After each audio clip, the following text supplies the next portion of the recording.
Here. Bill Parkman. Here. Donald Morris here. Director Hernandez. Here. Gerald Morris. Aye. Dennis Schaffner. Excuse absence. Excuse. Justin Wright. Here. You want me through, or you want me to run through it?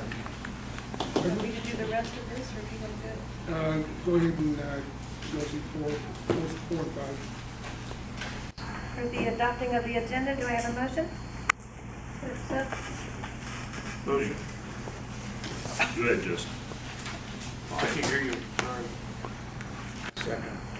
Okay. We have an first with Wright and a second with Hernandez. All those in favor? Aye. Any opposed? Motion of the approval of the minutes. I make the motion that we approve the minutes as written. Second.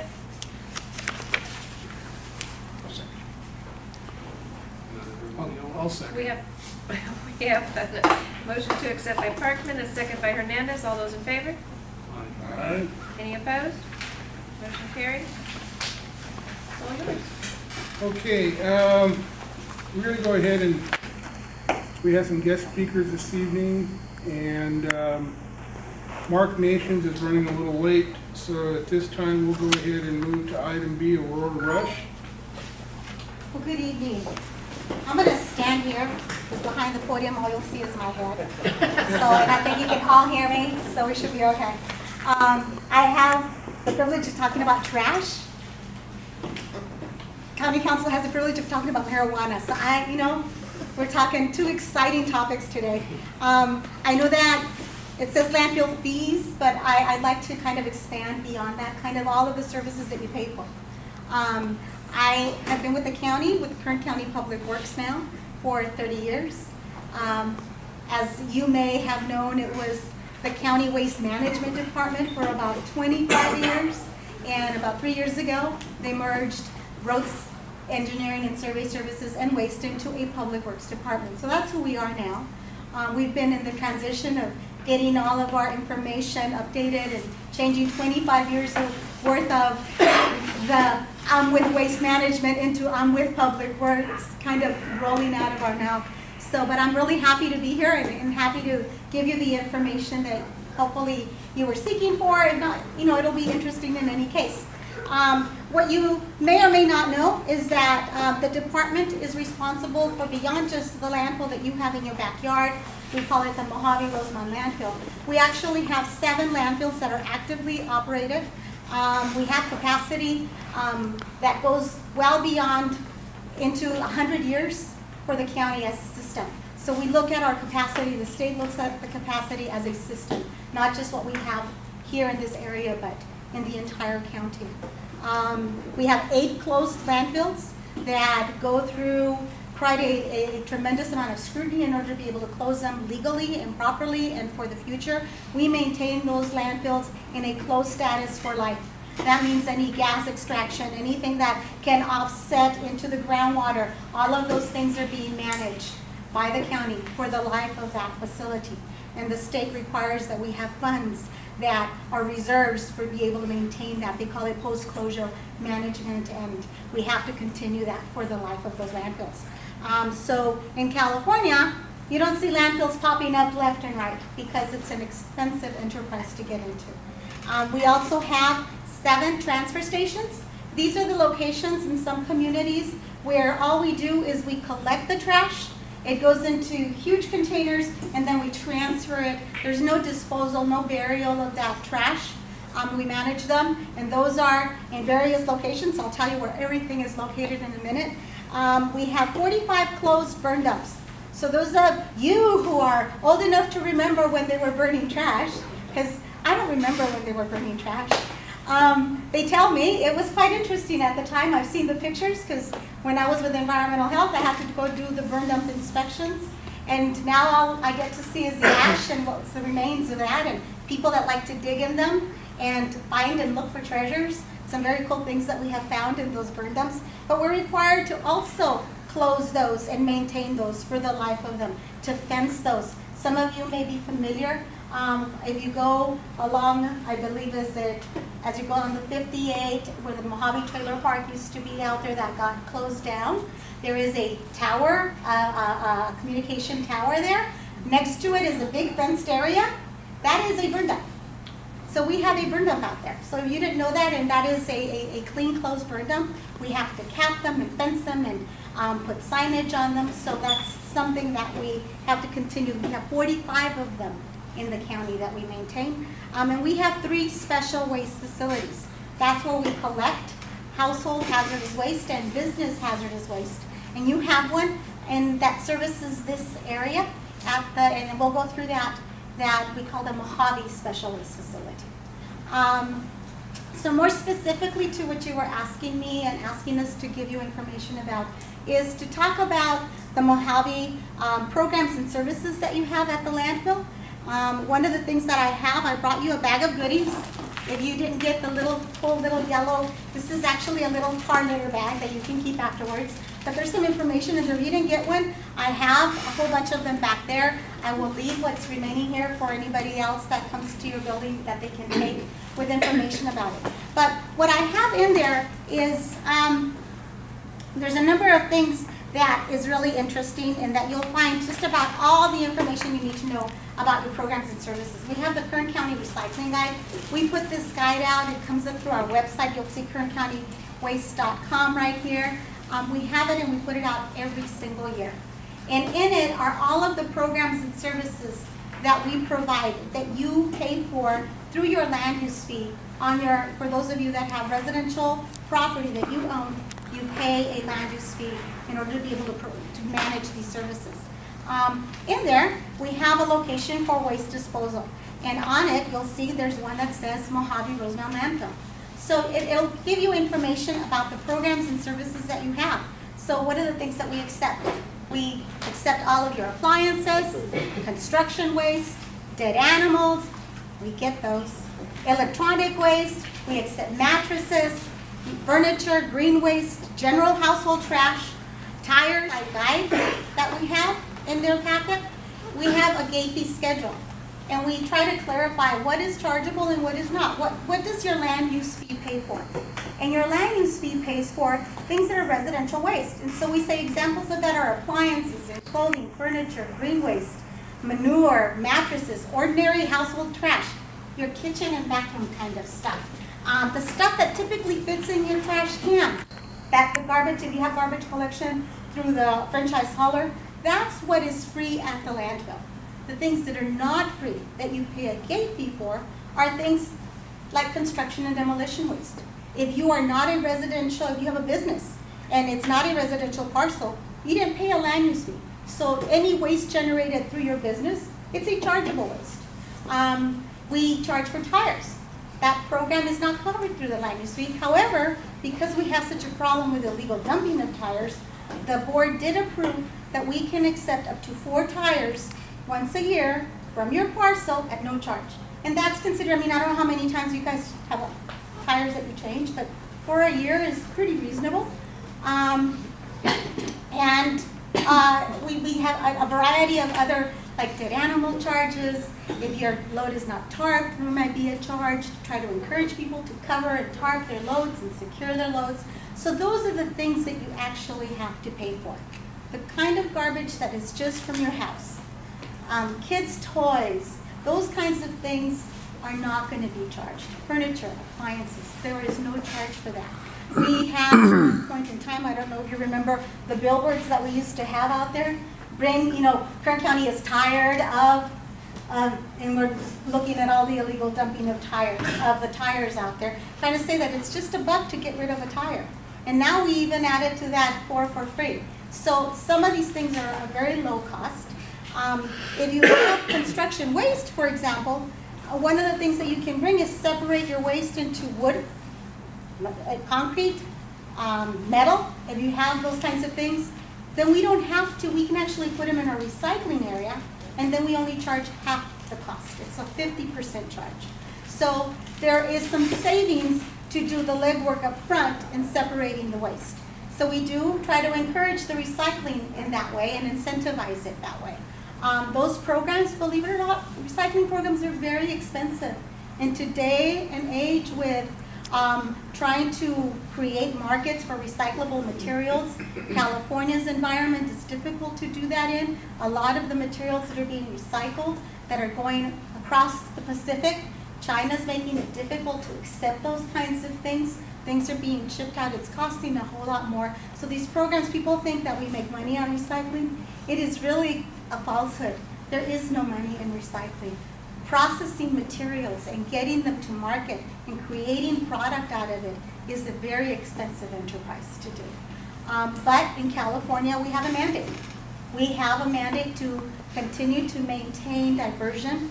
The state of California is now requiring that jurisdictions have a goal, like Kern County and any of the cities, that by the year 2020, that we divert 75% diversion goals. That is a huge amount of diversion. What are we going to do with that stuff? If we try to recycle, we've got to create markets. And that's part of where a lot of it is headed towards, trying to create jobs out of those markets. Cal Recycle, who is the agency that we report to, is working on developing more markets so that we can be able to achieve their goal. Their goal is, if you look, we'll go to the state website in Cal Recycle, they have a zero waste goal.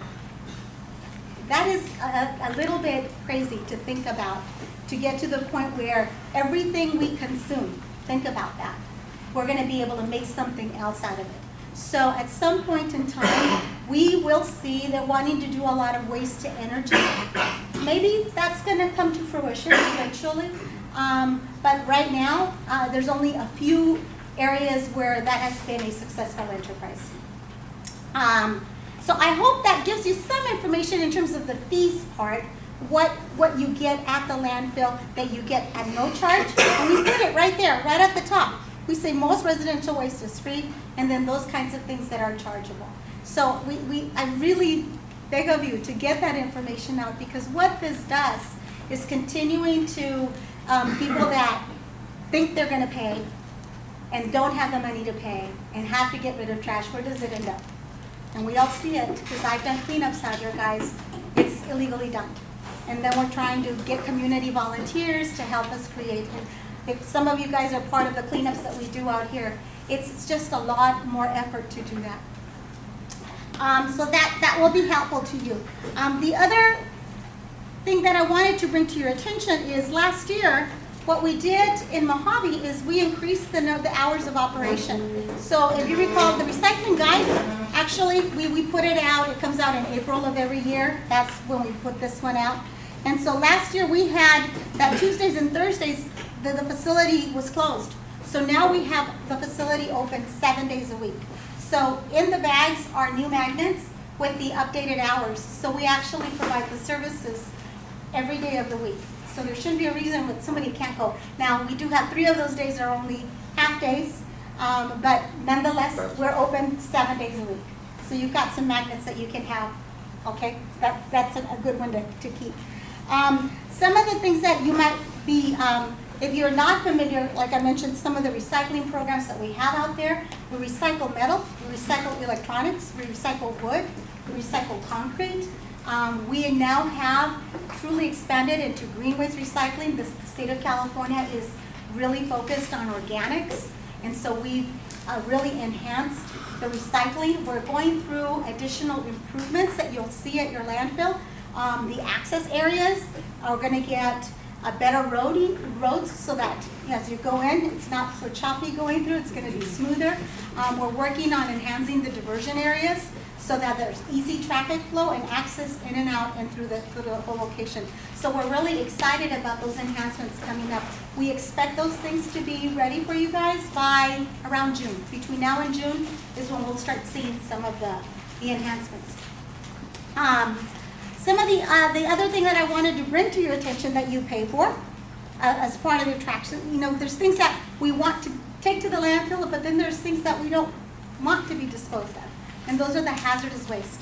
And you'll see, I have it in here. We have a flyer, a half sheet in there, and trying to give you information. So what do you do with your hazardous waste? What is hazardous waste? You guys know? your oil, paint, light bulbs. How many of you guys have old prescription meds just laying around the house that you don't know what to do? Don't flush them, okay? That's one thing. No flushing. So those kinds of things you can take to the special waste facility. Have you guys ever been to the special waste facility? It's located at the Mojave Airport.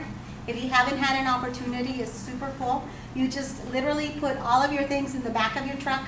You can put any of your, you've got spray, cans of spraying, oil, batteries, any pesticides, herbicides. We also have what we call a stop and shop. So that is a locker where if there's materials that are still properly labeled and that are totally usable, it's legal for us to give them back to the community. So it's part of our reuse program. So we put them out there and people can come and pick up. We bulk paint. We take the paint with us back to Bakersfield. We bulk it and we bring back 3 gallons of, we have this kind of nice, actually looks like a little bit of gray. We have a tan. We have some whites. We have some nice colors that we're able to make, and we give those back to the community. Totally free. It's part of being able to do that reuse. You guys bring us the paint and we can give it back to the community. We do really cool for really good stuff for like graffiti abatement, and that works really well for that. And we give it back. So the facility is open on the first Saturday of January, March, May, July, September, and November. And it's for 4 hours. However, if you've got things you need to get rid of right now, we also have events that we hold at the Tehachapi landfill. And we also have a special waste facility in Bakersfield. If you guys ever kind of go to Costco in that direction, but you probably go to Costco in this direction. But if there's ever an opportunity that you're headed into Bakersfield and you want to get rid of your household hazardous waste and you miss the date here in Mojave, we're able to accept it at the special waste facility in Bakersfield. It's all the locations are in the recycling guide. They're also on our website, kerncountywaste.com. And you're able to take it. We are open there. We're open 4 days, Wednesday through Saturday from 8 to 4. Again, it's totally a drive-through service. Our staff, you're going to love them. They're awesome. They come take it out. One of the cool programs that we have at the special waste facility, if you are a diabetic or anyone that generates any sort of sharps or needles, we give away the sharps containers. We'll take your filled one and we'll give you an empty one. And you guys can come to the facility and pick one up if you need one. If you have a relative or a neighbor that needs one, these are the things that we're trying to make sure that they're not making it into the landfill and ultimately contaminating our groundwater. So it's about being able to exclude hazardous waste from our landfill at the generator point. We do have waste exclusion programs at the landfill. Doesn't mean that we don't pull things out if we see them. If we have them out there, we have some staff that the operator, if they see anything, like sometimes we'll see 5-gallon drums of containers of something, they're required to pull it out, and we have a hazardous waste locker to keep it. But a lot of times they're just pushing and going. They have to just be able to bury it. If we discover that a business is illegally dumping hazardous waste at the landfill, then we are able to bring in environmental health and do enforcement actions on that. So we have the ability to do that. Because ultimately, we get regulated to ensure that we're not burying hazardous waste, and it'll show in our groundwater when we do groundwater testing. It will eventually show in our landfill gas systems. And so those are the kinds of things we need to avoid, because cleaning up that mess is a whole lot more expensive at the back end. Let me see, what else did I want to tell you guys a little bit about? The other thing we do at the special waste facilities, we provide the services to collect hazardous waste for businesses. So many of you might be a business owner. Again, your land use fee pays for the disposal and the collection of your household hazardous waste. Totally free. But your business waste, it's just like the landfill. You pay as you go. You need the service. You did not pay for that business waste in your land use fee. Therefore, there are charges to get rid of it. The program is on an appointment basis. So we schedule those appointments out, and then we are able to manage your waste. But it's a fraction of the cost as a business to get rid of that hazardous waste than if you had to bring an environmental company to actually come and pick it up. A fraction of the cost. And this is only for what we call a small quantity generator, 200 pounds or less per month that you generate. So those are the kinds of things, typically it's light bulbs, you have a lot of batteries, maybe there's some chemicals that you use in terms of cleaning the facilities. Those are the kinds of typical hazardous waste that we see from a business. Although, because we're at the airport, believe it or not, we get some interesting waste that comes from the airport itself. Just interesting, different kinds of stuff that we see out there. Other programs that you might be interested out here, I know that there is always an interest to be able to continue to make our community, looking better and keeping it clean. And it is, although those of us that are responsible and do the responsible thing and manage our waste appropriately, there are those that don't. And so we do see a lot of illegal dumping. So the county does have a Keep Kern Clean program. And through that program, we are able to come into communities and we provide resources. We support community groups that want to do cleanups. I personally have come out here and done cleanups in the desert with your community. We bring resources, we bring gloves, we bring bags.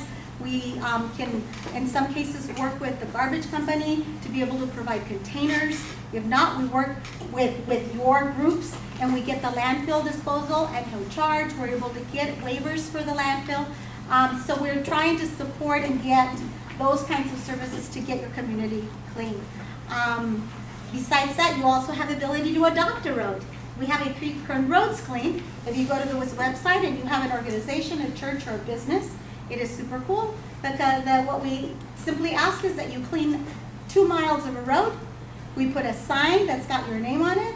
You just have to do that 4 times a year. We give you the bags, the gloves. We do safety training for you and those that are going to be involved in your group. And it's your road. And it's your responsibility to maintain, for those 4 times a year. It's really kind of a nice promotion for your business and something that you can give back. A lot of church and kid groups we've got throughout the county. You get online, I put an application in there trying to get people to sign up. If you want to sign up, you just fax it to us and we'll get you started on that. The other thing that we do, and I personally get involved in, is there is a community of about 400 parcels in Rosamond that fall under universal collection. So if you pay for your garbage collection through your, the charges are placed on your property taxes. Some of you may or may not live in one of those homes. If you do, that is a universal collection. As part of that, the county works together. It's pretty much mandatory garbage collection is what it is. You must have this service. We just worked with the Rosamond Disposal, the hauler in this area, to include recycling, started in October of this year. So now you have trash collection and recycling as a part of that. The hauler is required to provide services for bulky waste collection events.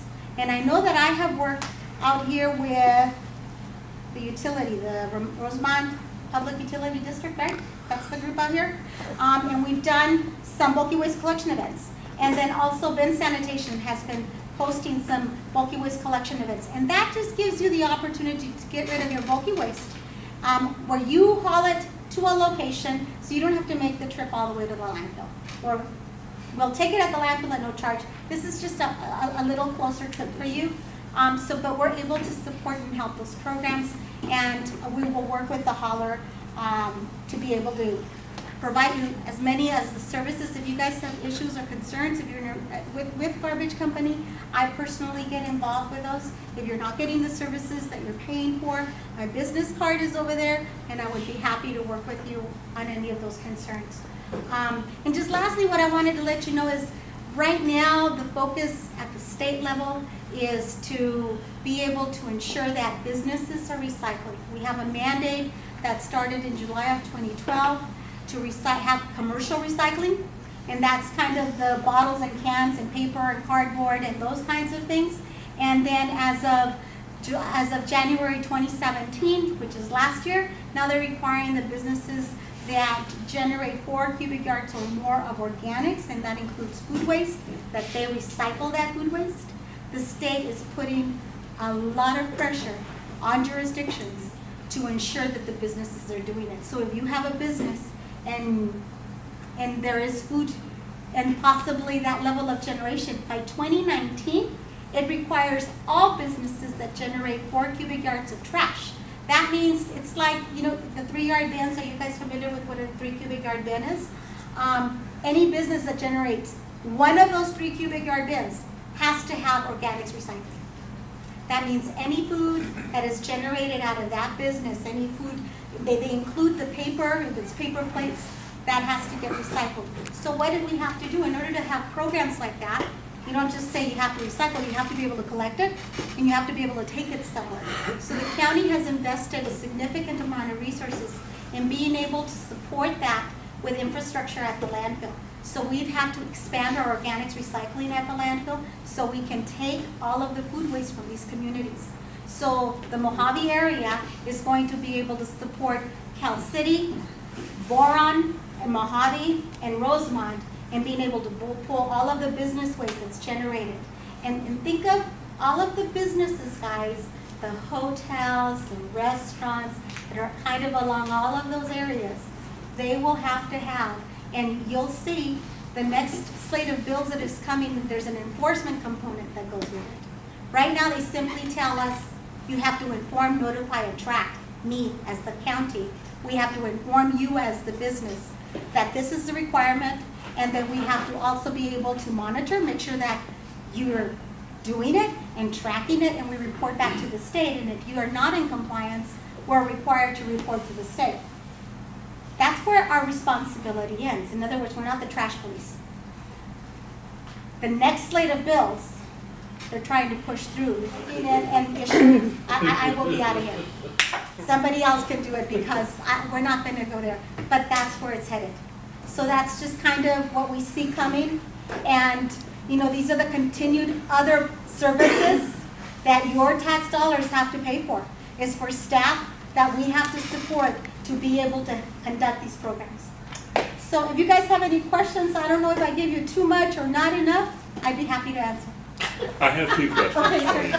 Tell them the little one. First one, let's talk about construction debris.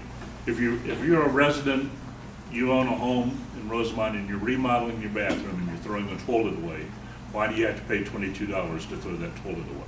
That is a fixed piece. It is not considered a regular household, everyday kind of trash. It is something that is fixed to your home. It is construction waste. At some point, we have to draw the line as to what construction and toilets are construction waste. Okay, so we can expect to see those scattered throughout the county as being. I have seen some. I have picked some up. Sledgehammer in the driveway and then throw it in your regular bin, bro. Some people use them as a pot, and they put plants in them. Yeah, no. No. The county outlawed pot. Sorry. The county outlawed pot.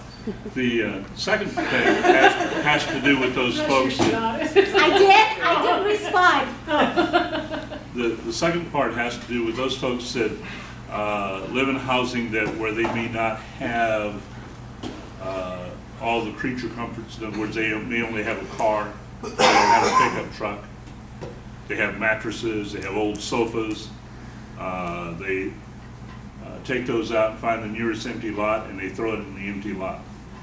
There's a good example of that on Rosamond Boulevard just across the railroad tracks here. Can any consideration be given to perhaps sponsoring some type of contractors to do that kind of work to round that stuff up? Well, let me explain to you what the county can do. And if it is on a private property, and there has to be some notification to the property owner to let them know that there's this potential, if it's illegal dumping or if they cause the dumping, and that goes through our code compliance. And code compliance has a process where they notify and they take due process to be able to abate that problem. If, however, an item is illegally dumped on a public right-of-way, be that an alley along the road, then we have resources to do that. Our director, Craig Pope, we just established a cleanup crew that we can send and clean up those areas. So public right-of-ways, we can totally, you call our office, you get on a list, we send out a crew. But if it's private property, that there's a whole other process involved. Now, I have two questions as well to kind of follow up what Bill said. When you go into to construction debris, I understand, you know, that the load it puts on landfills to have the concrete and all the construction debris in there. But, and I understand you have to draw a line. But if somebody, a homeowner, goes in there and they've got a pickup truck full or a trailer full of household trash and leaves and tree branches and all this other stuff there, and they busted up a workbench in their garage, and it's just a couple of 2x4s and things and some broken pieces of plywood. Can there be some kind of discretion to where they can say, because it's happened to me, I've gone in there with just, you know, 3 or 4 2x4s about 4 foot long, and a whole pickup truck full of stuff that I'm hauling to the dump, and I had to say, I will take those 2x4s out and dump my trash and put them back in the back of the truck and take them home, and then I have to stop at the scale house and look in the truck to make sure that the 2x4s are still in there. Is there some kind of discretion where they can say, if it's like, you know, less than 10% of the load, to allow it to come in? Because what's going to happen is that's how the stuff ends up out in the desert. The person's going to leave the landfill on their way home, going to pull over, chuck it into the bushes, and keep on going. And so if we can kind of, they can use some discretion at the scale house, you know, that could cut down a lot of the dumping. And there is. I'm not being there the day that happened to you, it should not have happened. I can tell you. It was you. Okay. That I could take as possibly just a training error. We'll take responsibility for that one. We have the discretion and the training that we provide, is that when a load comes in, and it's hard to say what's under trash. You have to remember, a lot of people are not honest about it, and they do try to hide things underneath that they should have paid for. It's 50%. If 50% of the load is residential, we will not consider that a chargeable load. So it's about the person at the gatehouse being able to assess, and because of the hazards involved, and anymore with safety issues and concerns, we can't have them going in and digging out. So sometimes what our gate attendants will do, and I have seen them do this, is they will tell you, you know, if sometimes they'll leave a deposit and then you can get it back on the way out, because they don't know until the load is unloaded. They cannot really tell. If they can tell, pretty much, they should have given you, if it was pretty obvious in your load, that more than half of your load or half of your load was just that typical garbage, household trash, furniture, appliances, those kinds of things, and it was just a few 2x4s. It should have gone in at no charge. Okay. And the second part is that we've had people come in here before, and you know, we have a lot of just good people in the community that have a truck and a trailer, and they would like to go out in the community and just, when they see a pile of trash sitting alongside of the road, just load it up and take it to the dump and get rid of it. And I encourage it, yes. Is there a way that these people can go to the landfill and get a permit saying, hey, I'm going out into the desert and I'm going to be picking up a bunch of trash for a couple of days, to where they can go in and all they want to do is just to be able to drive in there and dump it. They're doing a good deed for the community, but we've had people say that they get turned away or they get charged for it, and they don't want to do it themselves and get charged at the same time. There's two things I can do. These are two programs. One of them, I can work with John. We have a Friends of District 2. We used to, and before you were here, John, okay, provide what we called a disposal way fee card. And it's a 60 days. We give you 60 days, and it's like just the one-man volunteer who wants to do a good deed, and we'll give you that card, and as long as you follow these rules, and we provide the rules, they can come in through the gate at no charge. Okay, so we have that, and we will work with them, and so that way you could just, we provide the cards to them, and it's a way of just tracking. You know, we don't want to just distribute them out for free, because I can tell you, I did have a group of volunteers, I won't name them, but they like, to be off-roaders, that started demoing things. They had their own, and they started bringing them with the cards, so we have to then manage that too. So it goes both ways, but we do have that. Okay. That's one way. The other way is if it's a larger scale, and they're going to be doing it for more, and they just want to do it one time. There's a CHP officer out here in Rosamond that I work with, and I don't know if, I think he's highway patrol, and I don't have his name, or that he had about 90 tires that he'd been collecting, because he goes off-roading and will bring them back to his property. And I worked with him. He provided me enough evidence to demonstrate they weren't his tires, that some pictures of where he had been out. And that's all we ask. We just want to demonstrate, because the ordinance only gives us one ability to waive disposal fees. And that is when we have volunteers working on a litter or community type cleanup. So we have expanded that definition, and we can have a one-person volunteer. And so we gave him a waiver. I worked with him and provided a waiver for those tires. In that case, we extended it. We had to work with environmental health, because he wanted to bring them all in one load. And there's rules about hauling tires, and he got an exemption to be able to haul, and I think it was over about a 3 or 4 day period. Okay. So we can absolutely, my card is there. I personally deal with all of the community cleanups and illegal dumping issues. If it's a complaint, I will direct it to get either a cleanup crew if it's in my right of way, or direct it to code compliance to follow up on and do an investigation. Okay? Okay. Thank you. Anybody else? You guys good? One thing I didn't do, and I apologize, I didn't introduce our newest manager on waste operations. Lisa Schroeder is now our operations manager.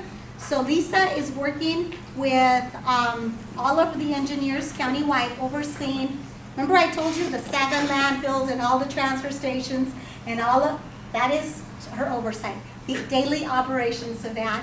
Lisa, you want to say where you come from, a little bit about yourself? Well, like Aurora just said, I am new to the job, so I've been in the job for about a month now. It's my second time in Bakersfield. I used to work with Chevron, and decided Chevron wanted to do some reductions, and I decided I didn't want to go anywhere else because I love living in Bakersfield. I'd lived there once in the late 90s, and now I've been back again since 2013. So love Bakersfield so much, so I decided to stay in Bakersfield and end up in another job. And this has kind of been a passion, making sure that we're following the proper procedures and public safety and those type of issues. So I'm there now. I don't. Aurora's got all the knowledge. I don't have any of the knowledge yet, but I'm learning. So I'm happy to be there. And if you have any questions, definitely feel free to follow up with us. Thank you. Well, welcome. So I will leave this stuff for you guys. You guys can, feel free to share the information, pass along the good news. My cards are there. I'd be happy to help you guys. Okay? Have a good meeting. I wanted to stay and listen to you, but all right. It's late. I think we'll go. At this point, we will turn this over to Mr. Nations. All yours, sir. Well, I was asked to come out and I assume primarily answer questions you might have about cannabis dispensaries that are operating in your community. According to our information, we currently have 9. 6 of them are what we consider legal non-conforming uses. In other words, they are allowed to operate under our county ordinance until the end of this year.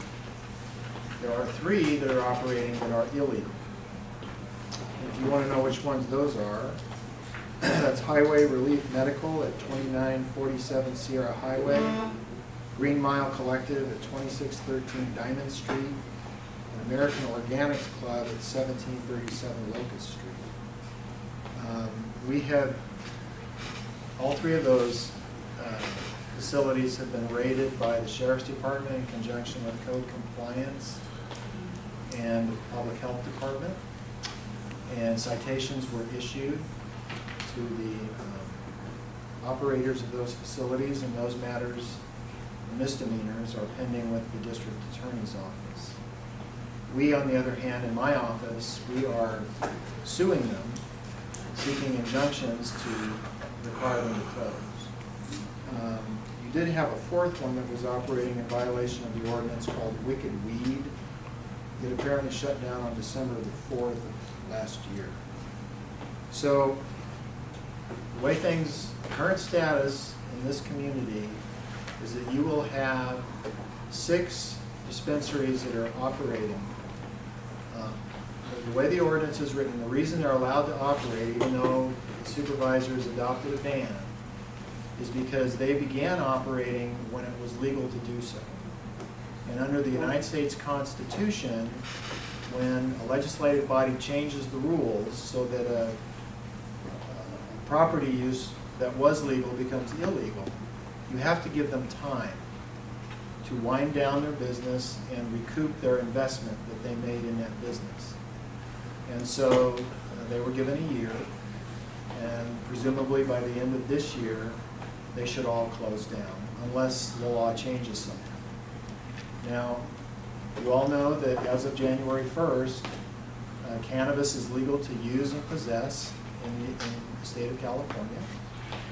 And so the fact that you may see somebody smoking marijuana in their home or something to that effect, that they can possess it, they can smoke it, they can use it, they can eat it. It's all perfectly legal now. So that's the current state of affairs in Rosamond. Any questions? Yes, sir. We were told, what, 4 months ago, that would be 2 open at the end of the year? Mm-hmm. 2.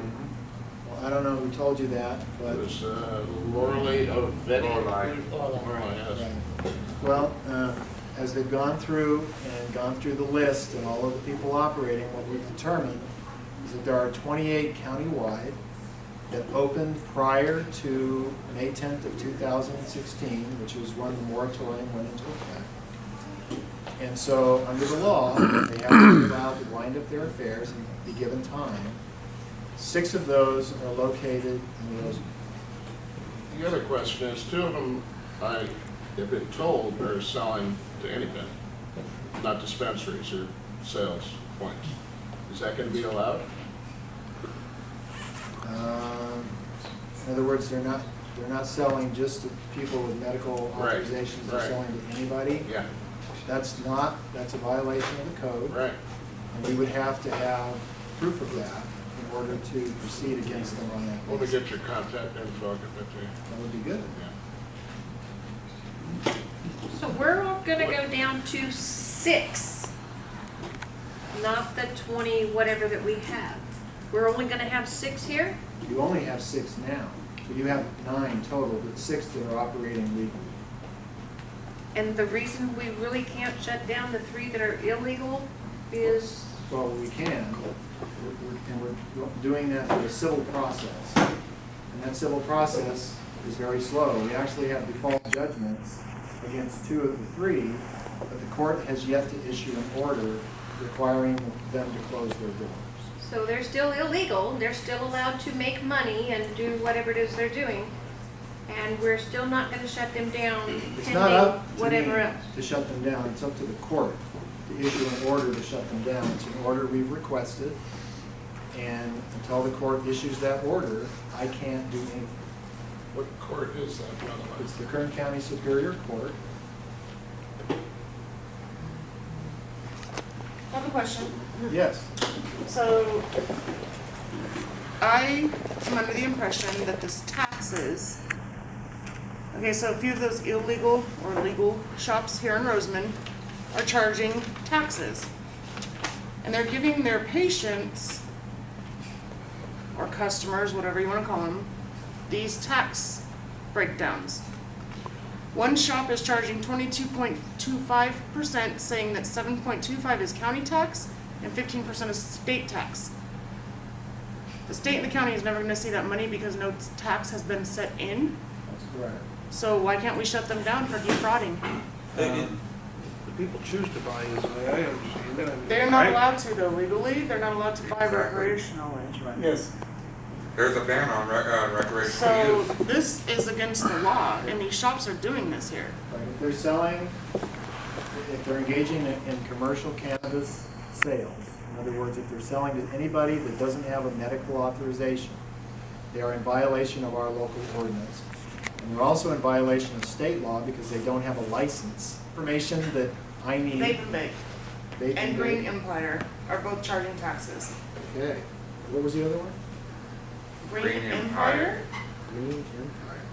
where the old police station was. Yes, they're both charging taxes. Those are the only two that I know of so far. And people are coming to me to tell me, but that's ridiculous.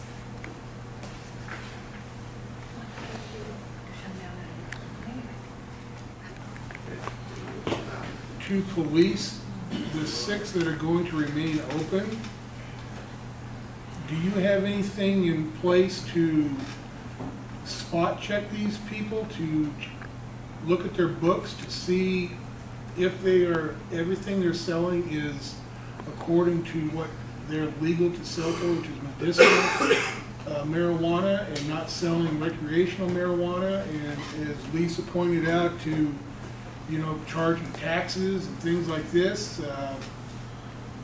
That are you able to go in there and scrutinize these businesses over the next 12 months to make, and if they are in violation, shut them down for being in violation? Partial answer to that question is yes. Shutting a business down is not just a matter of going in and padlocking the door. That's against the law. You can't do that because you're violating people of their property without due process. So in order for these 6 shops to continue operating, they have to do certain things in order to continue. Number one, they have to establish that they are in compliance with the ordinance that existed at the time they started operating, which means they have to be within a zone where a pharmacy can be located, and they have to be over 1,000 feet from a school. Okay, those were the minimum requirements. They also have to establish that they are in compliance with current building codes. And so the building department, they have to make an appointment with the building department. The building department will come out, do an evaluation of their facility, and if they have to redo their wiring or whatever the case may be, they have to expend the money in order to do that. Until they have complied with the building code, the county will not issue a letter to the state that authorizes them to have a state license. Okay? So as we go through that process, we will be evaluating what they're doing. Once the state issues them a license, the state is the one who comes in and monitors their activities, checks on whether they're collecting taxes or not, and all of those various things. Because the state does impose taxes on sales for commercial, and I think there is some kind of a tax for medical, but it's not as much. But we also have code compliance. As you know, there's not a lot of employees in the code compliance division, but if we get, and it's complaint driven, if we get a complaint, for example, that Vape and Bake is charging taxes, they will go out and they will check what's going on there. But it's complaint driven. They don't just drive around and check on these places routinely because they just don't have the staff. But to answer your question, yes, we will monitor, we will evaluate. When we get a complaint, we will go in and we will check. As far as shutting them down, if they are in violation of the ordinance or if they are violating their state license, we can report them to the state. The state can then take enforcement action against their license. If they're in violation of the county ordinance, we can then institute a civil proceeding against them to make them stop. But it all takes time, and there's no chance in the world that they're gonna be out of business anytime soon. That's, as for the 6, that's correct. But Or for the other 3. Refreshing hearing the truth. We've been having smoke blowing up our backsides for quite a while now. Well, If you don't mind my saying that. no, it'd be another county ballot issue as well, right? Where if proponents who want the marijuana, right, so then we come to other issues, and then they can also ban the ban in a sense, right, with about 10,000 signatures too. well, okay, the way that would work, there is a somebody did come in and brought in an initiative petition the other day. I've told them they have to clean it up in order for it to go any further, so we'll see what they do. But the process is simply this: if somebody brings in a petition, and in this case it was to legalize commercial cannabis businesses of all kinds in the county, cultivation, indoor and outdoor, processing, distribution, testing, and sales. You bring in your petition, we review it. We are required by the Elections Code to write a ballot title and a summary. They take that, they attach it to their petition, and they circulate it.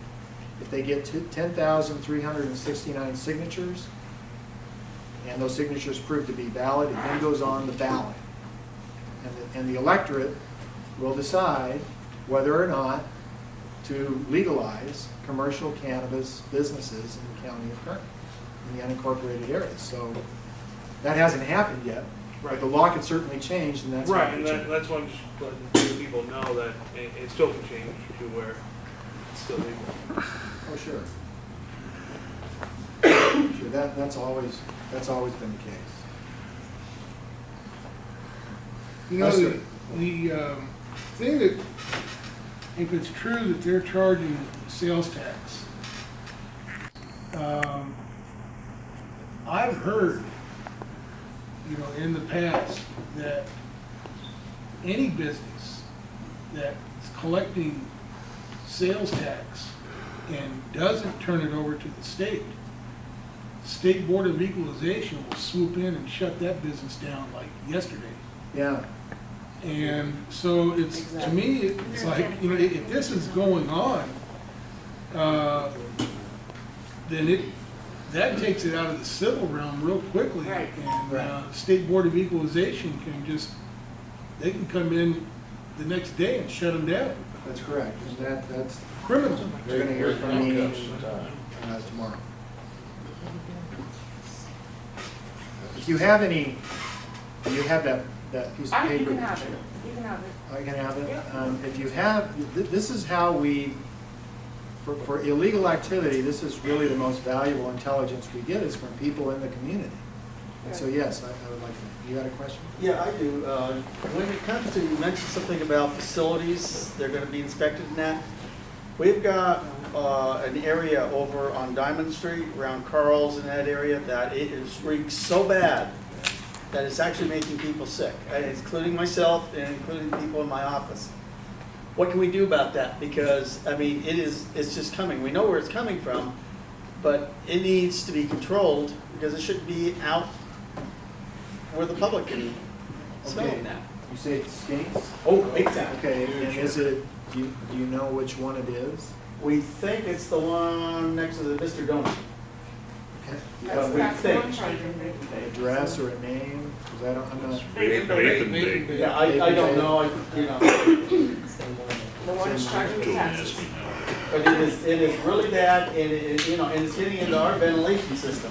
A couple things you can do. You can contact code compliance and make a complaint there.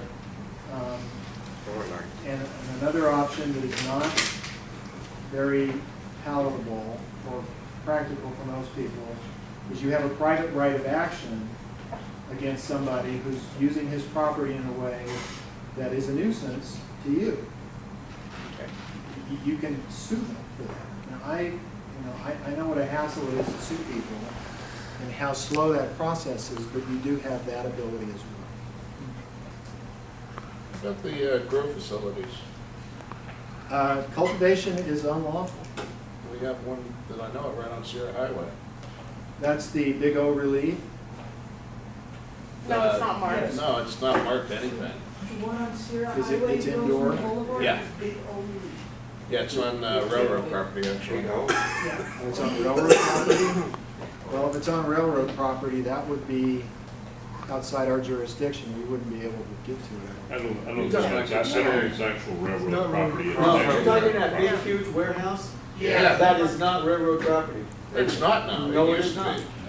No, it's not, Okay. because it was privately sold. Excellent. Where There's is no that? address. Oh, yes, there is an address. Look, one block south of across the street Rosamond from Boulevard, Wayside Sierra Cafe. Highway on the east side. Yep, Across the street from Wayside Cafe. yeah. West side. Wayside Cafe. Wayside Cafe. Yeah. They're all just. Yeah, it's pretty well fortified too. You can't sit in.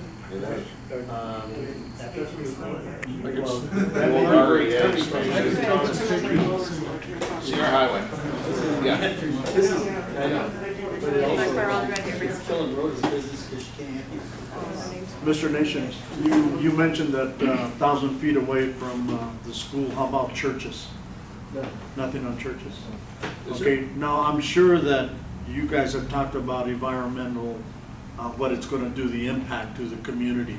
Right there where I'm at Elm and Diamond Street is where the business is at. I'm not sure the name of the business, to be honest with you. But there's several vehicles that are coming in and are just parked anywhere, not in designated areas. That's a concern of mine. They've already broken or hit many of the posts that are there several times already, and there's been several accidents already there. And so, is there anything that we can do about that? Well, if they are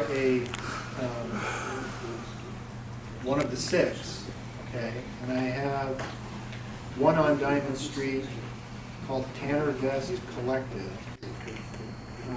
If it's that one, they have to be in compliance with county building standards.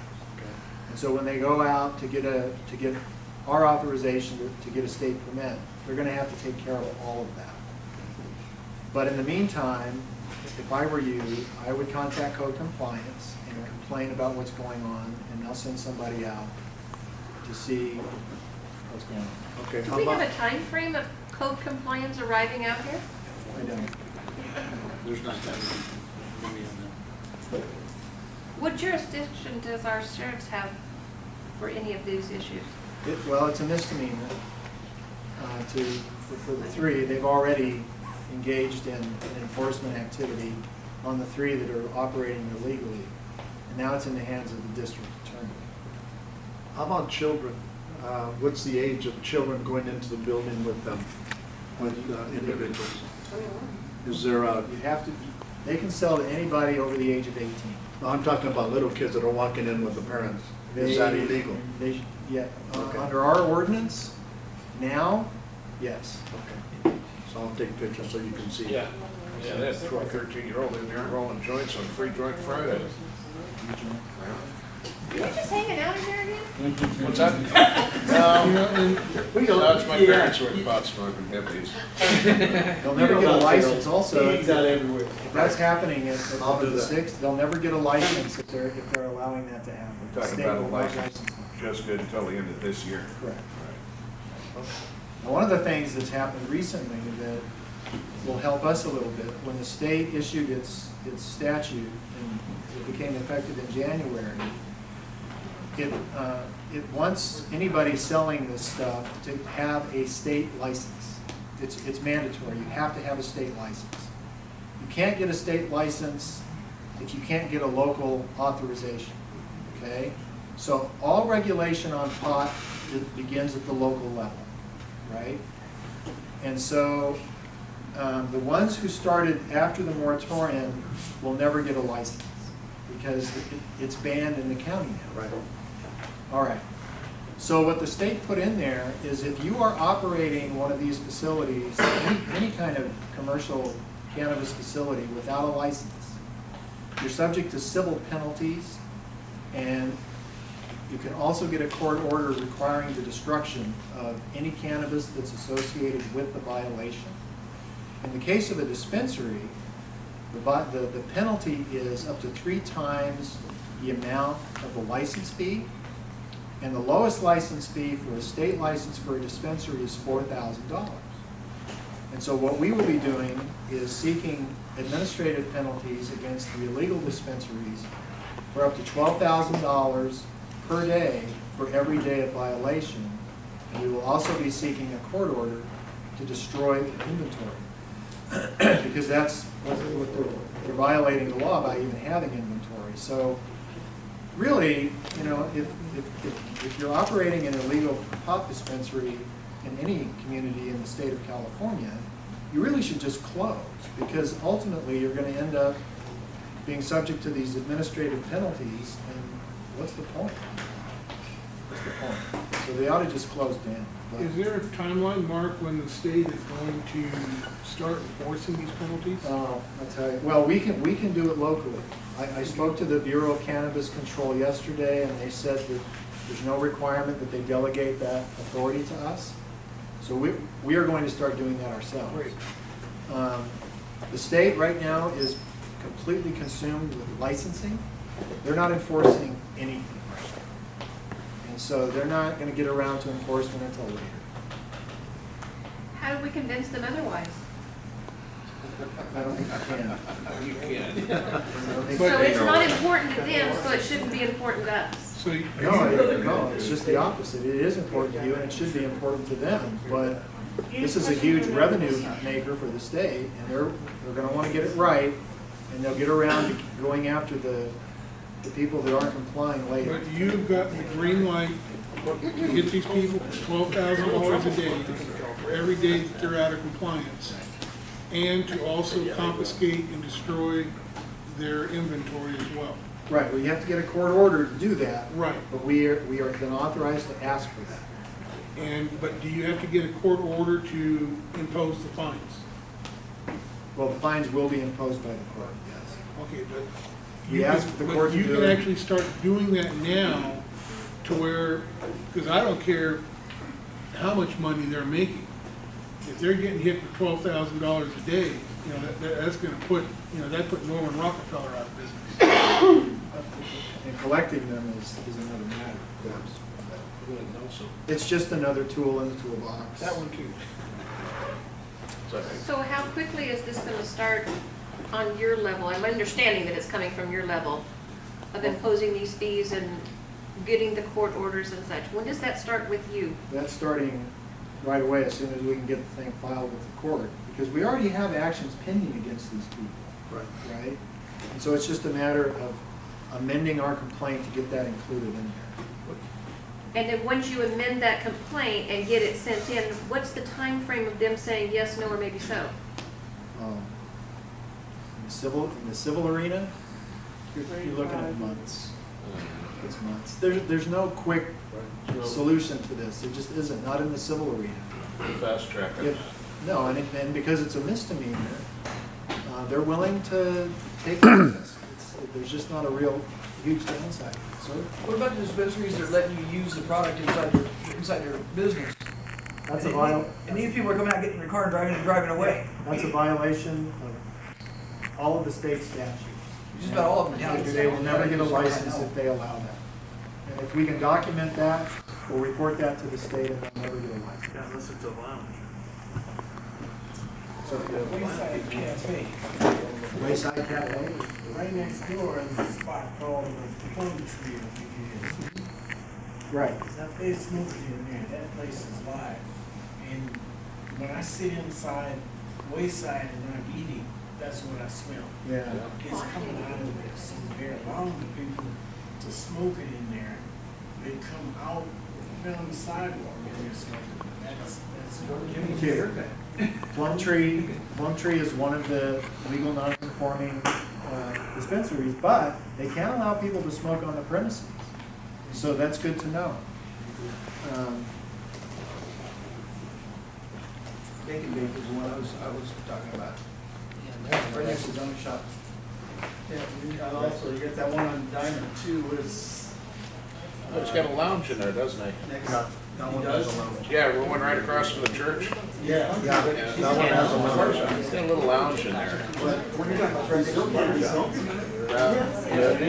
Because That's where a lot of that, a lot of people coming out of there, I probably have missed You on that one, and let's try to keep the questions pointed to rather than speculative, because there's really not a lot we can do about it other than just to, if you want to get information from Mark on what you can do to help him shut these dispensaries down, I think that's the best course of action for everybody in this community. And, you know, if you see violations going on, everybody knows that you are not allowed to smoke or consume the cannabis on site. You are to get it, take it home, and do it there. So if they're smoking at these places, let the man know. And that way, he's got a violation that's been reported to him that he can now act upon. If they're charging taxes, like Lisa pointed out, he now knows this. Now he can follow up on that. And that's the thing, is when you see, you people are the eyes in this community, when you see things going on, you strong smells, okay, the smells, report it. Because that's what they're acting on. They're acting on reports that they're getting in so they can go ahead and take action on it. So the more information that we give to county council, that's easier it's going to be for them to do their job and to get these places shut down that are in violation. And also, I know John Antonaros and Supervisor Scrivener's office, if you want to contact them too, contact them. I'll give you my phone number if you want to call me. I'm also on our website. My number is 661-868-3818. And my email is mnations@kerncounty.com. Real simple. I didn't have any other presentation to make. I was just here to answer your questions because I know there's a lot of concern in the community about this. But that's the state of affairs, and unless there's any other questions, I'm done. I have one question. Is there a list in the Superior Court of which judge has the cases that you file? The cases are being handled by Judge Lampe, Lampe.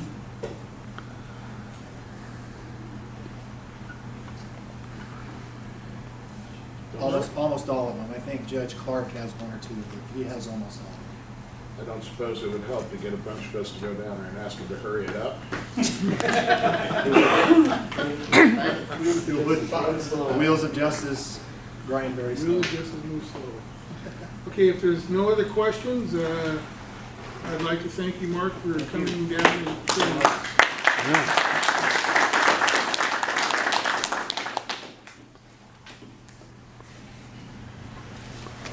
Okay, community leader reports. Let's go on to Kern County Sheriff's Office.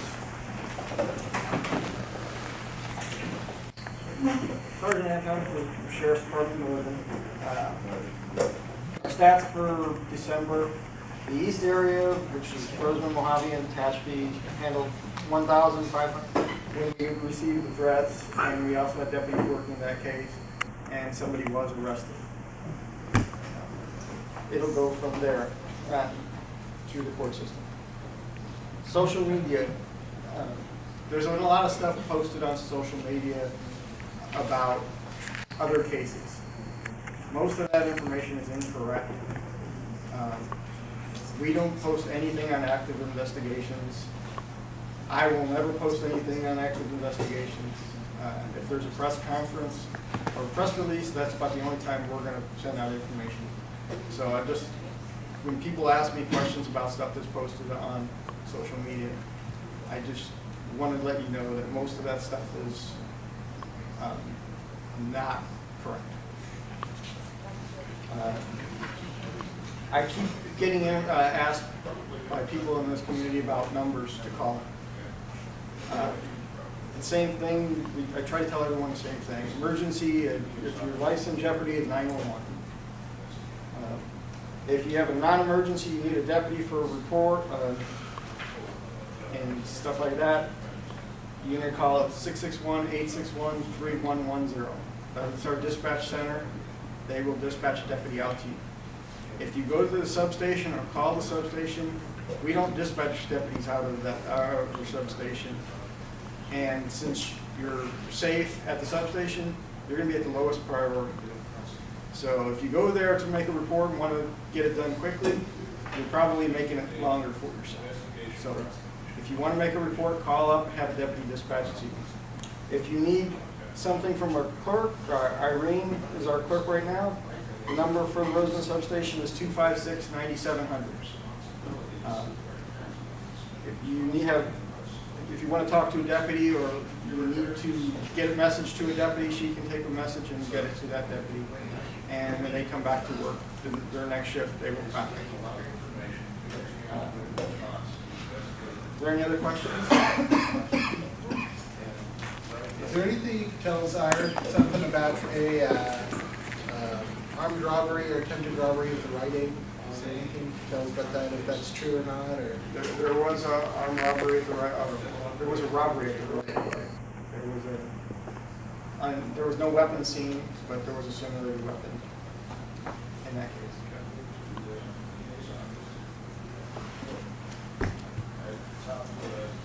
Thank you, Jim. All right, California Highway Patrol. Good evening, everybody. Sergeant Robert Kloss, representing Lieutenant Williams. He couldn't be here tonight. Let's see. The stats I have for our department, our office in Mojave, we cover pretty much all of eastern Kern, from Rosamond, Edwards, Boron, all the way up to Ridgecrest. But specifically in Rosamond for the month of December, we had 13 arrests. We responded to 3 suicidal subjects.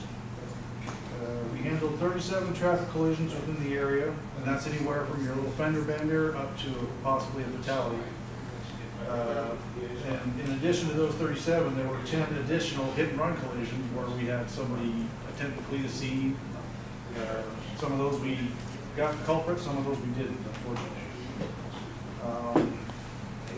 One of the big things we've been doing lately is we've been sending officers to help out at the schools, both in the morning and the afternoon, and just being present there, having the black and white, you excuse the simplicity of that.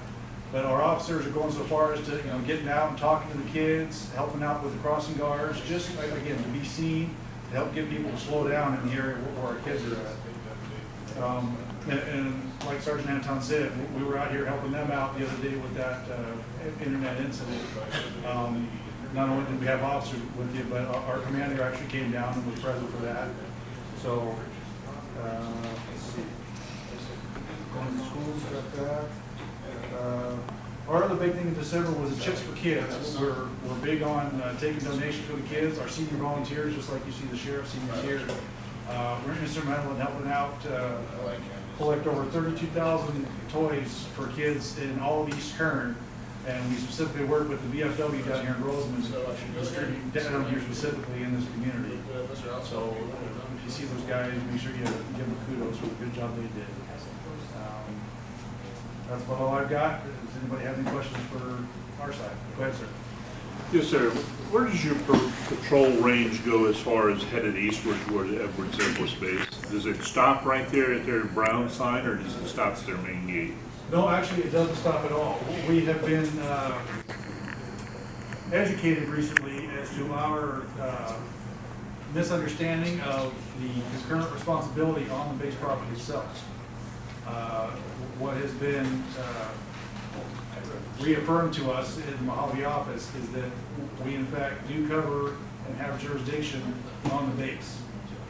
Typically what happens is if there's an incident on the base, be it a DUI or a traffic collision, and involves military personnel, the military police will handle it and keep it all internal.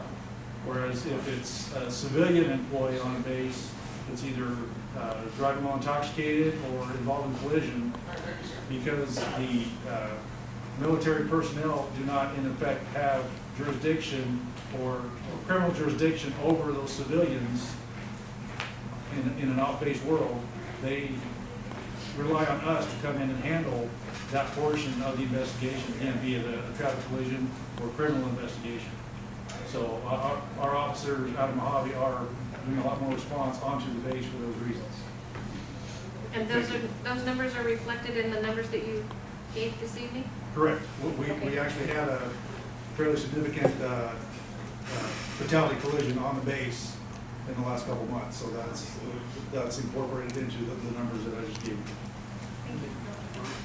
Anybody else? Thank you. Okay, Kern County Fire Department. And Aurora Rush gave really nice presentations. I hope everybody found them to be informative. I think next month it might be interesting if you all agree to have somebody from code compliance come and give a presentation. That would be very helpful. So I'll work to get something set up with code compliance and have somebody come out for next month's meeting. As you may or may not have noticed, the double striping is in on Glendower Street by the school. So that's done, and then I'm waiting for a timeline on Caltrans. Once I do, I'll forward it over to you, but when that, the off-ramp improvements will be made, but I don't know what They timeline on that already is. marked the road, and they've already marked their locations where everything is going. Great, well, that's a good sign. So that's usually, normally, that's within, they do the marking within 30 days, and plus, they must already have all the signed materials. So they'll send a crew out to mark, and then they'll... I have put in a request to the roads department to give me some sort of update on what Caltrans has said. So once I find anything out, I will forward that over. Also, the Public Works has received the information about the missing signage for that landfill, and they're working to get that replaced, so that will be done as well. Also, I want to thank Bill for sending a lot of really informative emails regarding the 35th Street shoulder. There's a crosswalk that is problematic on Rosamond Boulevard near Eagle. Near Eagle Way. Eagle Way, that we'd like to get some sort of sign, some lights for it. And a number of other things that roads will be working on, and I'll keep you updated as find out more about those. One thing on that, John, is even though there are streetlights there, when they're in service, because there's one burned out right now, but even when they're both in service, it's still dark in that area. Right. Well, and we're looking to get some sort of flashing light where the actual pedestrian crossing is, so that somebody can press a button and a light to flash up, alerting drivers that a pedestrian wants to use that crosswalk. So there may be multiple of those signs in Rosamond? I don't know, but as more of those, as I'm made aware of more of them, and we'd like to put them in. I don't have any timeline on it, but I think it would probably be something like a solar powered that would allow it to happen. Yeah. Yeah, they have something similar to that also on the air base there at Mojave. They have the various places on the air station there. They've got smaller signs, but they have the flashing LED light thing around it. Okay. Any other questions for the supervisor's office? Yes. Cards? Cards. You knew I was Donna gonna got me ask. already on that one. They're supposed to be soon. If they come in within the next week, I'll just mail them to the PO box and you guys can pick them up. Thank you, John. You're welcome. Okay, Assemblyman Tom Lackey, I don't see Mr. Williams here, so Rosamond Community Watch. Yes, we will let everybody know that our first community project of the year will be held this Saturday, January the 20th at 10 a.m. We're going to be doing graffiti abatement wall adjacent to the Rosamond Gateway Apartments. We will be providing coffee and pastries for the volunteers in the morning.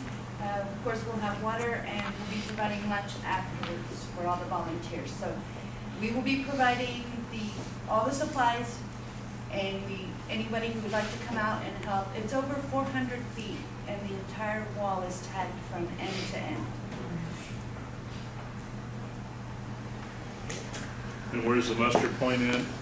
We're just going to be there in the field adjacent. It's on the corner of 15th and Rosamond Road. All right. Any other questions? All right. Thank you. Rosamond Foundation, Rosamond Community Service District.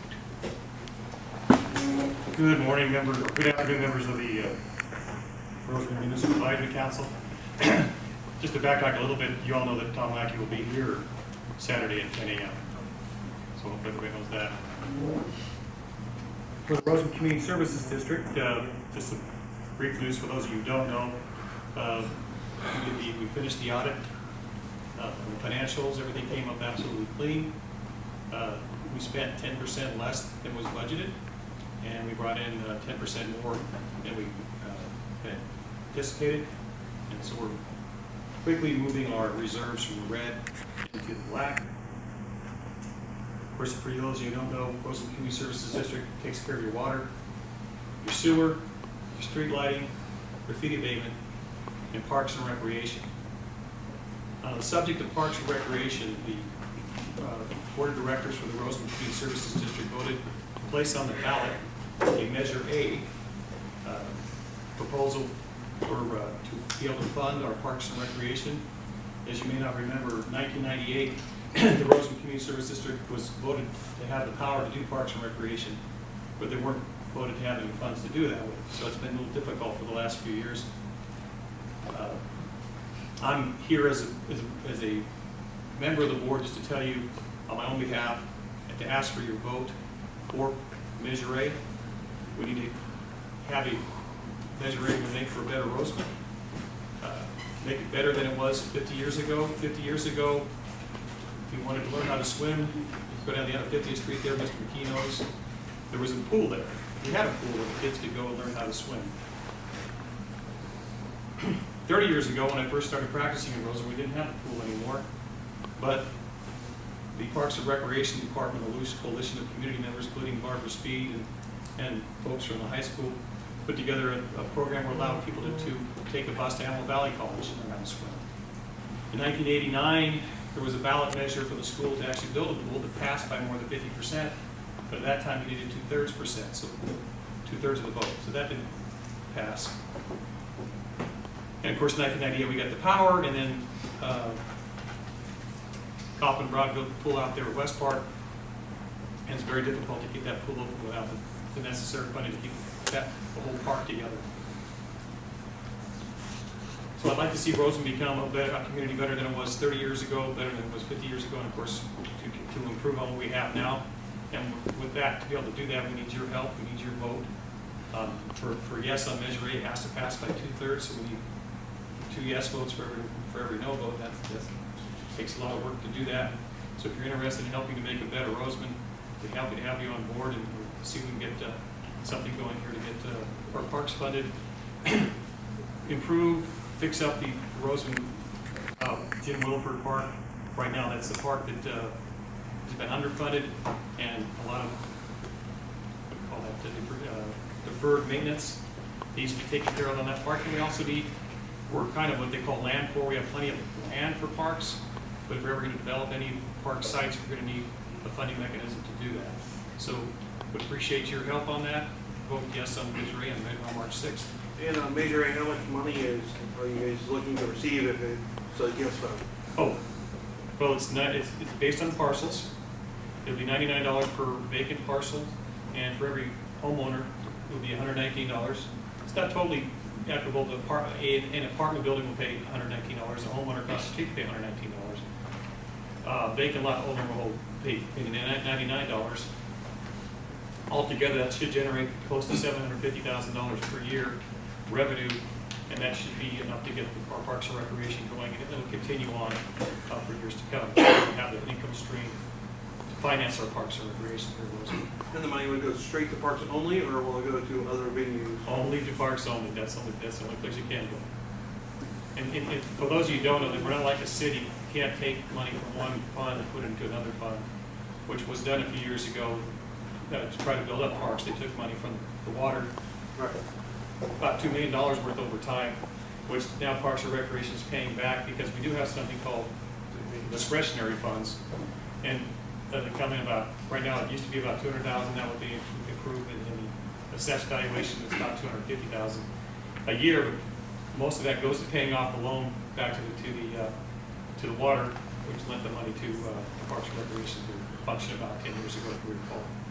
So the $750,000 will go to pay some of that loan back as well? Probably, but it would be nice to have the discretionary money to spend on something other than paying a loan, but. Sure. Some of, obviously, we can use the discretionary money for other things if we have it there, but right now, Parks and Recreation is something the community wants, and that's what, it takes a lot of money to keep that pool open, and it's something that we know our kids need to have in the summertime. And again, with your help, we can make better Rosamond. I appreciate you voting, Mark. And this amount of money is going to benefit how many parks and how many pools and how many whatevers? Well, we know for sure it's going to benefit the one pool. One pool. For sure. And we do have plans to develop another park on 25th Street west to south of Rosamond Boulevard, right where Orange Street is. There's a 10-acre site we wanted to put in a community park there. Just start with the grass, the barbecue area, and a parking ride to help fund that. We get some matching funds from the state to get that rolling. That'd be one 10-acre park we can get started. We have other, like I said, we have plenty of sites that can be developed that we just don't have the funds to do that. It's not going to happen overnight. But we can just start taking one at a time and building up and figure that over time. But so far, that money will fund one pool and one park? Is that what I heard you say? One pool, and it'll get us started on that one 10-acre area. Yes. It's a lot of money. So. It also does other things for us. It helps make us a player in the game with the county, because the county has, as you know, the park. And if we actually have a park set up where we have park employees, which is another thing we need to have, then we can say to the county, we can maybe take your revenue for that park and take care of it. But right now, we really don't. We have 14 full-time employees at the district, and to have someone who's got a water certificate, make sure that the water's clean. We have another one that has a sewer certificate, make sure that the sewer doesn't go in the wrong place. Those are very important things, and they're costly certificates to have, and those employees are highly valued. We don't want them out there mowing the lawn or having to maintain a park. You can get somebody a little less expensive to do those types, a little less skilled to do those types of things once you set up a park system or by the Parks Department. Thank you all. That was on the March ballot, you said? March 6th. Yes, sir. Where can we find information on what you're talking about? And two, you never mentioned when the vote is. I said a few times March 6th. Oh, sorry, so where can I find information on it? It should be on the Rosamond Community Service District website. If it's not, contact me. I'll have to take your email information and I'll keep you posted on that. Thank you. Yes, Any plans on getting rid of the gophers over on Glendower in the park? That would be a question for the man over there to replace it. Somebody's gonna get hurt. That's a county park. Yeah. That's over, Bad. Go over to the record. That's part of what's affecting the play. Daily student count is running right at 3760, give or take a few here and there. We've been growing anywhere from 10 to 20 students a month. So we have been very busy trying to find places for these kids. We built a brand new school and it's bursting at the seams already. We are just busy trying to keep up with the growth. I mean, it has been just phenomenal this year. And I want to thank you guys for doing such a great job taking care of my problem the other day. Yes, thank you guys. Thank you. I guess that's it, really. We've been just business as usual. Yes. Now, Rosamond Elementary, you say is already at the seams. Is that? How about the other elementary school down there on Holiday? Is that full capacity now too? The one on you talking about West Park? Yeah. West Park, we actually moved in 6 more portables because we had no more room. Right now, we are sitting at 9 portables over there. That tell you how many kids have screwed up in the last 2 years. We put in 6 more portables at Tropico, and the high school has basically taken over everything that was left of Hamilton, And the community college that we have on campus has taken up the rest of it. We have maybe 1 or 2 empty buildings over there, and that's it. And when I'm talking empty buildings, they're rooms about this size. Everything else is full. In fact, right now, we just got approval from DSA to build another wing over at the new elementary school because our kindergarten is overwhelmed. So we're putting in another wing there right next to the cafeteria, and we're hoping to have that ready to go by the first of the year, or next school year, so in August.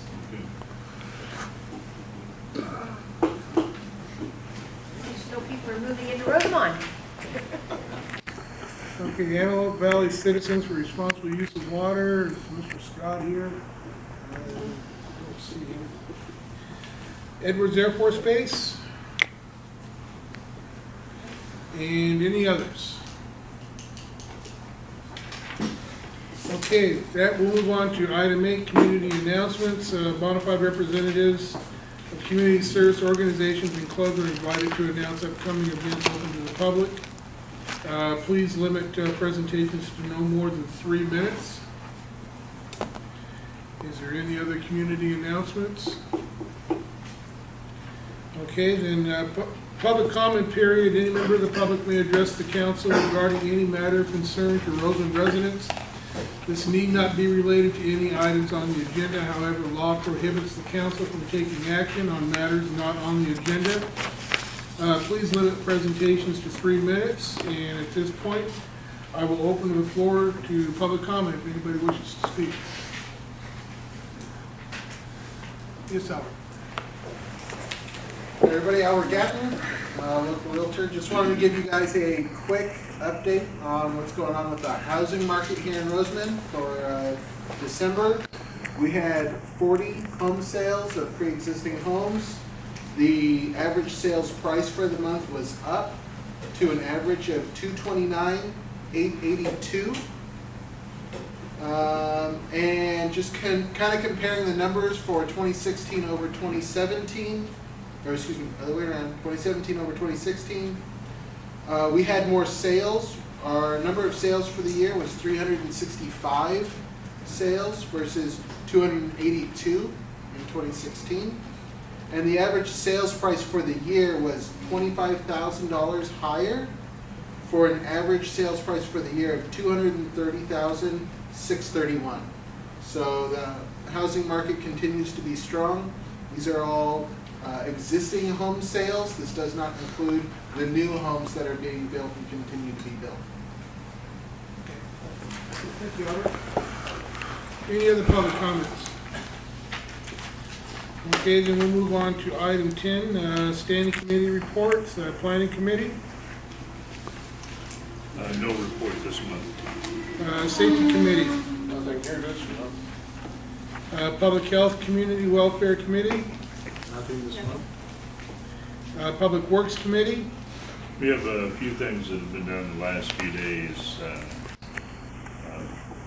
Have a handout here for each of the members, each of the directors that shows, and I'll just read them off here real quick. They're kind of a continuation of things we've been talking over the last few months, but trying to elevate their visibility by putting something in paper and getting it out to folks. One of them is the 14th Freeway Rosamond Boulevard off-ramp update. Okay. Then the unsegmented crosswalk at Rosamond Boulevard at Eagle Way. I'm also in the process right now of looking for a location for a crosswalk over at Rosamond Plaza. There are people going from Gateway Apartments right directly across the boulevard into Rosamond Plaza. And in the afternoons, with the traffic coming off Edwards Air Force Base, that is not a safe place to cross. Okay, also the Mojave Rosamond landfill signage thing, and John talked about that a little bit. And sidewalks and paving at Highway 14, the overpass. And this has some photos in there, and it's kind of hard to tell, but if you go out there and you look at them, you'll see if someone's in a motorized wheelchair or cart or anything like that, they cannot actually travel that pathway, that sidewalk, and transition the asphalt and then come back up on the other side without a great deal of jostling. And there's a very good chance somebody could fall off of their cart, possibly into the traffic there. So I'm going to try to give that some additional elevation. Also try to expand the visibility of the 35th Street West pavement and shoulders thing. We've talked about that probably, I believe, just in about a year now. Yes. And to try to identify just exactly what those problem areas are. Most of them have to do with the shoulder, but the other part has to do with some very large gaps that are starting to form in 35th Street West. Right. Some of those gaps are as much as 7 inches wide. The road is separated? That's correct. So, And, while Bill is on 35th Street, you know, I also did some driving around today, and get the name of the street here. Apple Blossom. It's the last street before you hit Edwards Air Force Base going east on Rosamond Boulevard. Driving up the entire length of that road, there's a pretty good gap, and it's like about every 100 feet, there's one of them. It's just straight across, and they're getting wider. And so I wanted to, even though that wasn't on the agenda, I wanted to bring that.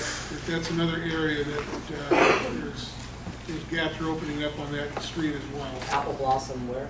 Apple Blossom, it's Apple Blossom, Rosamond Boulevard. Apple Blossom, it's a dead end street. It just runs north and south, and you drive on it, you'll see the asphalt separation. we'll get you some photos of that, John. Okay. And I was also made aware of a situation on 55th Street, Blvd West. There's a separation going on too. So I forwarded that information over to Rose. All right. Go ahead. Okay, that's all I have for public works. Yeah. All right. Any other questions for Public Works? All right. Thank you, Bill. Item E, Public Relations Committee. Nothing at this time. Okay, if it pleasures the board, on item 11, old business, we've already discussed A, B, and C pretty much throughout the meeting this evening, so I would like to get a motion to table A, B, and C, and possibly D, unless there's any discussion that we want to have on D. No, I'll make a motion, we table these for A, B, C, and D.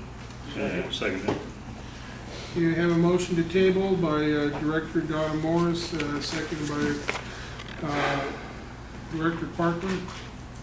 Any other discussion on it? All in favor? Aye. Okay, item 12, new business. Discuss the RMAC establishing an annual Christmas toy roundup and giveaway for our December meeting.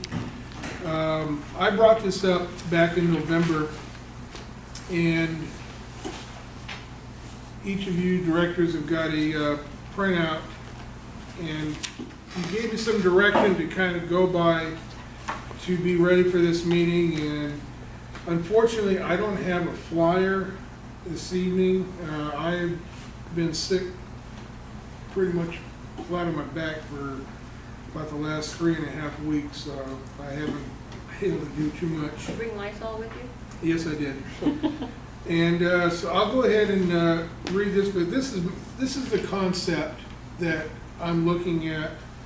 It says, back in November, I brought this concept of bringing all the churches, groups, organizations, agencies, foundations, 501c3s, clubs together to help reach and bring a little joy to the most vulnerable citizens of Rosamond, our children.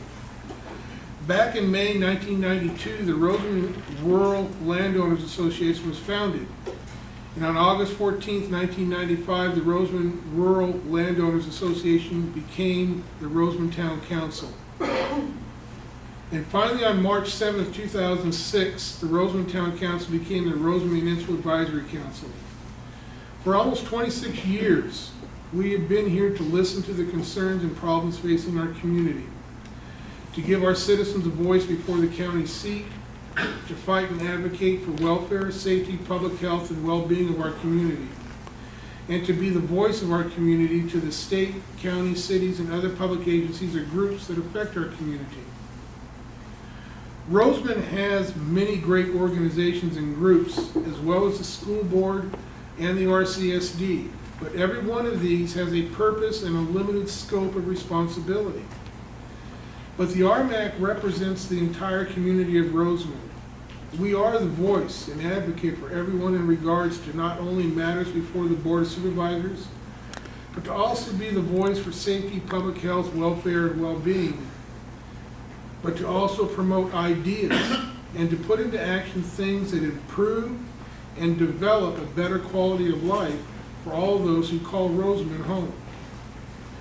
Which brings me to the reason for this proposal. As I stated before, we have many fine organizations and groups and churches who look out for the less fortunate in our community by providing meals, food, clothes, shelter, etc. Which every one of those involved in these activities are to be commended. But no matter how hard people try, unless you are connected to these groups, organizations, or churches in some way, then there are unfortunately a great number of people, and sadly many children, are overlooked and missed around the holidays. What I'm proposing to do is to have the RMAC bring all of the businesses, groups, organizations, churches, and most importantly, you, the members of the community, together for one event. And that is the annual December Rosamond Christmas Toy Roundup and Giveaway. This will be a one-night event in December here at Hummel Hall to reach every single child in Rosamond and have them come to Hummel Hall for a Christmas party, complete with hot chocolate, cookies, and Santa Claus handing out presents to every boy and girl. How do we do this? Well, it is very simple. Like I stated before, all the churches already plugged into one of the groups, all the children already plugged into one of the groups, organizations, and churches. Well, you already have your list started. But as for all the ones who are the overlooked, forgotten ones, that is where you, the public, comes in. You see, nobody knows your neighbors better than you do. We all know a family who is struggling and going through some tough times, and that is how you, me, and all of us reach out to bless those children who may not go to church or are not members of the Cub or Girl Scouts or don't belong to any groups or clubs. The ones who get overlooked will on one night not be forgotten. When this was last proposed back in November 2017, there was some concern that this would be stepping on the toes of other programs that help the less fortunate, such as Toys for Tots, or the groups in our community already reaching out to those in need. This will not be the case because this program is limited to one area and one area only, and to one day a year. Having been personally involved in programs to help those in need for many years, I will tell you that for the people who do this important work, there are no egos. I guarantee that every single person and organization that helps those in need never does it for any kind of recognition, pat on the back, to be given an award, etc. These people and organizations do it for one reason only, and that is to meet a need, and everyone involved is always giving of their time and efforts because it is in their hearts. And it's because of that compassion is why they are helping out. So by coming together to work as one unit, to meet one goal, and that is to make sure every single child in Rosamond has a gift for Christmas. And by all working together, those who are not plugged into the many groups in our community, it'll be an opportunity to get those families plugged in so they can be helped throughout the remainder of the year. One last note, I want to make clear that this is not an RMAC program. This is a Rosamond program. I'm simply proposing using the RMAC to bring everyone together to benefit and improve the quality of life for all of those who call Rosamond home. May I make a quick motion? I move that our director, Mr. Wood, be Santa Claus. I do it now so they can start growing a beard. Are you expecting a second and a vote on this? That's a very good idea. Second, on the second.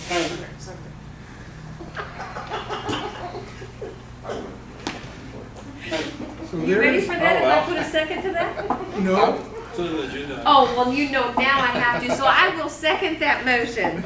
All those in favor? No, do it right. anyhow, that's not on the agenda. And it won't be. That's right. So we'll put it Okay. on for Well, I next have a month. Santa outfit. Hey, do we actually want kids to show up or no? Yeah. So anyhow, that is my proposal in writing, a little more detail than what I gave you back in November. And if the board is still willing to explore this opportunity, then I'm more than willing to get this thing jumped off to a start and get everybody working together to make it one happy night for every child in Rosamond. Well, I was with you back when you brought this up and you answered a couple questions for me, so I will make the motion that we delve into this I'll as you second that. proposed. Okay, we have a motion and a second. Any further discussion? All in favor? Aye. Aye. As I stated, I haven't been able to get item B, I haven't been able to get the flyer put together. I'm working on it right now. But what I would like to do is probably the second week in March is to have a sit-down meet with everybody that wants to be involved in this. We're not allowed death, birth, sick, nothing during tax season. So somebody will have to keep me apprised. Okay, I can do that.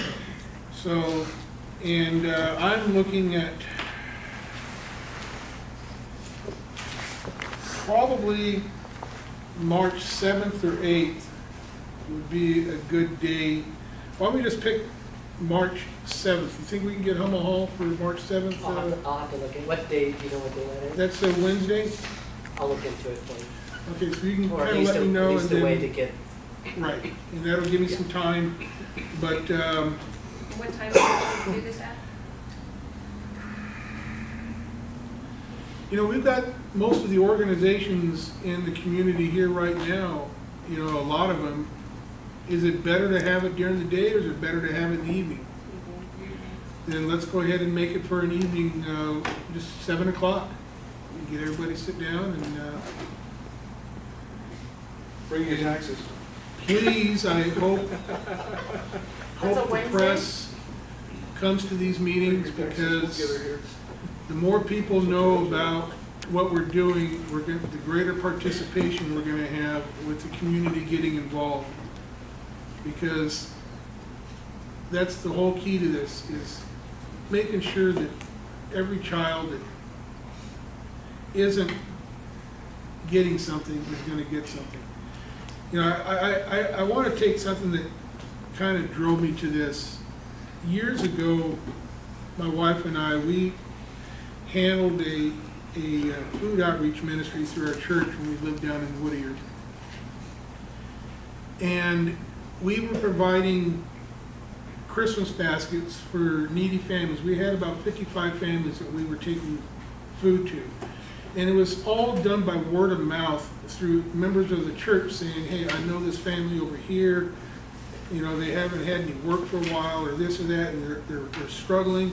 So we would just show up at their house and knock on the door. And we would show up on Christmas Eve and the day before Thanksgiving, because a lot of people, they didn't even have refrigerators or stoves.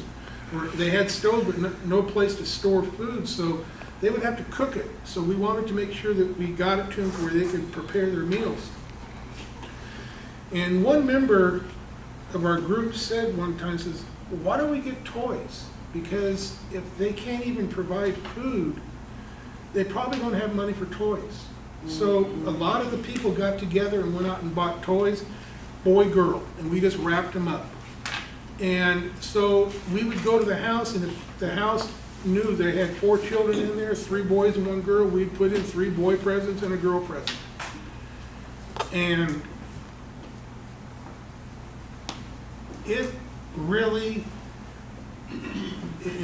when you live through it, it leaves an impression on you. There was this one house that we went to, and I had my son with me. And we knocked on the door, and they answered it, and we brought the box in, and the children in there, when they saw the gifts, the look on their faces, you'll never forget it. And it's really tough to know that there are kids on Christmas morning that don't get anything. And my son said, "Dad, they don't even have a Christmas tree," after we left. And he says, "I didn't see any presents." And I said, "Son, because of those presents we brought, it might be the only ones they get."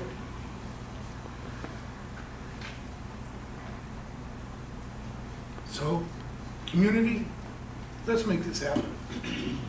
Let's make this happen for our community. That's all.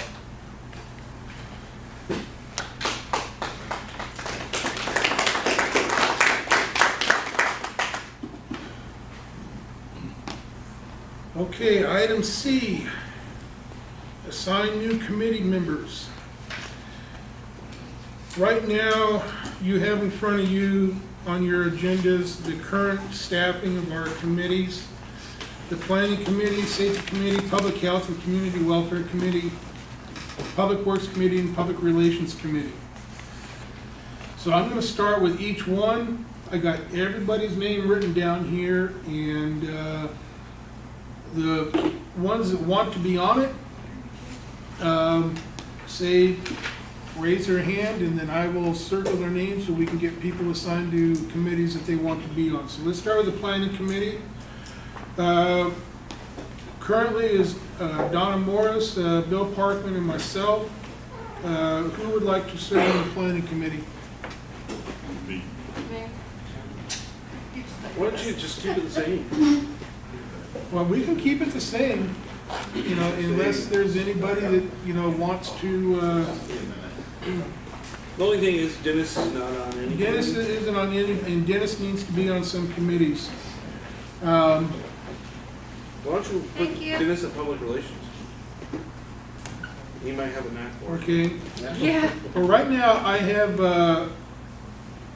Mr. Hernandez, Mr. Morris, and Miss Morris on Public Relations. So which one of you three would like to get off of Public Relations so we can put Dennis on there? I'll get off.